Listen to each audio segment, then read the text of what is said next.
رسوله الكريم أما بعد فأعوذ بالله من الشيطان الرجيم بسم الله الرحمن الرحيم واذكر في الكتاب إدريس إنه كان صديقا نبيا ورفعناه مكانا عليا أولئك الذين أنعم الله عليهم من النبيين من ذرية آدم وممن حملنا مع نوح ومن ذرية إبراهيم وإسرائيل وممن هدينا واجتبينا إذا تتلى عليهم آيات الرحمن خروا سجدا وبكيا صدق اللہ العظیم۔ ان آیات سے جو پیچھے والی آیات ہیں ان میں ذکر تھا حضرت موسیٰ علیہ السلام کا۔ اب تلاوت کردہ جو آیات ہیں ان میں ذکر ہے حضرت ادریس علیہ السلام کا، جن کو اللہ رب العزت نے قرآن کریم کے اندر انہو کان صدیقا نبیّا کے ساتھ اللہ نے تعبیر کی ہے۔ مطلب یہ کہ اللہ کے یہ سچے پیغمبر ہیں، تو جن کی نبوت کی، سچائی کی، حقانیت کی دعوت، ان کی گواہی اللہ نے قرآن کریم کے اندر دی، ان کے بارے میں ذرا برابر ذہن میں یہ خیال کرنا کہ یہ وقت کے نبی ہے بھی تھے یا نہیں تھے، یا کوئی کسی قسم کی غلط بات منسوب کرنا، یہ مسلمان کو دائرہ اسلام سے خارج کرنے کے مترادف ہے۔ تو ان کے بارے میں کچھ باتیں اور لوگوں نے مشہور کر رکھی ہیں، مفسرین اکرام نے ان کو ذکر کیا ہے، بعض مفسرین اکرام نے، کہ ان کے متعلق یہ کہا جاتا ہے کہ حضرت عیسیٰ علیہ السلام کی طرح حضرت ادریس علیہ السلام یہ بھی آسمانوں میں زندہ ہیں۔ عقائد کی جو مشہور کتب ہیں خیالی، ان کے اندر یہ واضح طور پہ ذکر کیا گیا ہے کہ 2 پیغمبر آسمانوں میں، 2 پیغمبر زمین میں کہ زندہ ہیں، ایک حضرت ادریس علیہ السلام، ایک حضرت عیسیٰ علیہ السلام، یہ آسمانوں میں زندہ ہیں، اور دوسرا جو زمین میں زندہ ہیں حضرت الیاس علیہ السلام اور حضرت خضر علیہ السلام۔ لیکن حضرت جو عیسیٰ علیہ السلام ہیں ان کے متعلق تو قطعات یعنی قرآن کریم کے اندر گواہی موجود ہے، واضح طور پہ گواہی موجود ہے۔ حیات عیسیٰ کا انکار کرنے والا واضح طور پہ کافر ہے، اس کے کفر میں کوئی کسی قسم کی شک و شبہ نہیں ہے۔ باقی رہ گیا مسئلہ حضرت ادریس علیہ السلام کا آسمانوں پہ زندہ ہونا، اور حضرت الیاس علیہ السلام، حضرت خضر علیہ السلام کا یہ زمین میں زندہ ہونا، اس کی پر واضح طور پہ قطعی دلائل موجود نہیں ہیں۔ قطعی دلائل کا مطلب ہے قرآن کریم کے اندر کوئی ایسا ذکر نہیں آیا جو ان کی حیات کی گواہی دے رہا ہو، تو یہ محض دوسرے مذاہب کے جو لوگ ہیں انہوں نے اپنی کتابوں میں اس کو لکھا ہوا ہے۔ تو حضرت ادریس علیہ السلام کے متعلق اور غلط باتیں لوگوں نے جو منسوب کر رکھی ہیں ان میں سے ایک علم نجوم ہے۔ علم نجوم کی نفی بھی اللہ نے قرآن کریم کے اندر کی، اور بہت سارے علوم کی، علم جعفر، علم رمل، علم نجوم، علم سحر، یہ سارے علوم کی نسبت حضرت ادریس علیہ السلام کی طرف کی جاتی ہے۔ اور ان کے متعلق ایک بات یہ بھی تفسیروں میں مشہور ہے، خط لکھنے کا جو آغاز ہے وہ سب سے پہلے حضرت ادریس علیہ السلام نے کیا۔ خط لکھنا یہ حضرت ادریس علیہ السلام کا طریقہ کار ہے۔ تو جہاں تک بات درست ہے، اس کو اگر قطعی طور پہ دلائل موجود نہ بھی ہوں پھر بھی اس کو تسلیم کرنے میں کوئی حرج نہیں ہے۔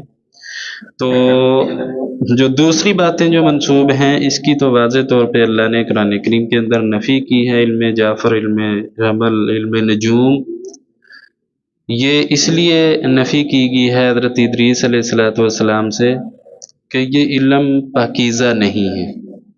پاکیزہ نہ ہونے کا مطلب یہ ہے کہ ان کی آمیزش جا کے ملتی ہے شرک کے ساتھ۔ ابھی میں ایک علم کی جو علم نجوم ہے اس کی مثال عرض کرتا ہوں۔ علم نجوم کی شاخیں جا کے ملتی ہیں شرک کے ساتھ۔ وحدہ لا شریک صرف اللہ کی ذات ہے، اول آخر ظاہر باطن، جو کچھ ہو چکا ہے، جو کچھ ہو رہا ہے، جو کچھ ہونے والا ہے، اس کا علم تو اللہ کو ہے۔ علم نجوم والے اس کے ماہرین وہ کیا کہتے ہیں؟ واضح طور پہ کھول کھول کے یہ بتاتے ہیں اب یہ ہوگا، اب یہ ہوگا، یہ ہوگا۔ اس کا تو اتھارٹی صرف خدا کو حاصل ہے، اور یہ وحی کے مقابلے میں علم نجوم کو لے کر آیا جاتا ہے۔ وحی اسے کہا جاتا ہے جو اللہ اپنے پیغمبر کو، اگر نبی ہو تو اللہ تعالیٰ اس کو بذریعہ وحی، خواب کے ذریعے سے یا فرشتے کے بھیجنے کے ذریعے سے اللہ اس کو کسی ایسی بات کی خبر دے جو اس کی آنکھوں کے سامنے وہ بات نہ ہوئی ہو، اس چیز کی خبر اللہ آسمان سے نازل کرے۔ یہ نبی کے لیے وحی کے ساتھ اس کو تعبیر کیا جائے گا۔ اگر غیر نبی ہو، اللہ کا ولی ہو، سچا ہو، اپنا بزرگ کوئی نیک انسان ہو، تو اس کو بھی بعض آنے والے حالات کا علم ہو جاتا ہے، اس کو بھی علم نجوم نہیں کہیں گے، اس کو صوفیہ کرام نے الہام کے ساتھ اس کو تعبیر کیا ہے۔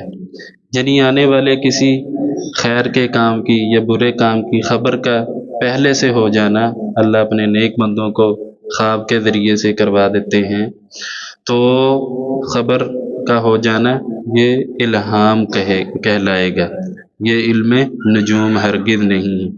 تو علم نجوم کے اوپر یقین رکھنے والے، اس کے متعلق تو علماء نے یہ بھی لکھا ہے کہ علم نجوم رکھنے والوں کی بات کو تسلیم کرنے والے جو لوگ ہیں، اس کے اوپر یقین رکھنے والے ہیں، اس کی عبادت قبول نہیں ہے۔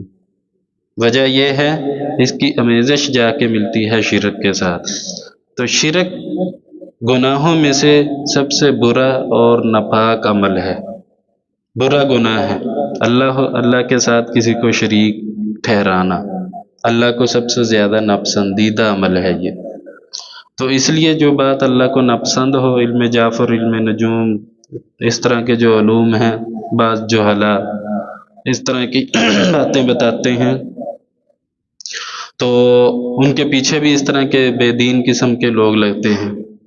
حضرت مولانا حنیف ملتانی بہت بڑے خطیب گزرے ہیں، خطیب الازہر حضرت مولانا حنیف ملتانی، میں نے پہلے بھی شاید آپ کو یہ واقعہ سنایا۔ تو انہوں کو کسی نے بتایا کہ فلاں جگہ پہ نا ایک نجومی بیٹھتا ہے، بڑے لوگوں کے حالات بتلاتا ہے، شادی آپ کی ہوگی، آپ کا کاروبار کیسا ہوگا، اچھا ہوگا، برا ہوگا، جو ان کی خدمت جس انداز سے کر دیتا ہے وہ اسی طرح سے اس کو بتا دیتا، وہ نجومی۔ مولانا حنیف رحمۃ اللہ علیہ ملتانی کہنے لگے مجھے بھی لے جاؤ اس کے پاس، اس نجومی کے پاس۔ اب وہ مولانا صاحب، داڑھی ان کی سفید ہے، لاٹھی ہاتھ میں پکڑی ہے، آنکھوں سے نابینا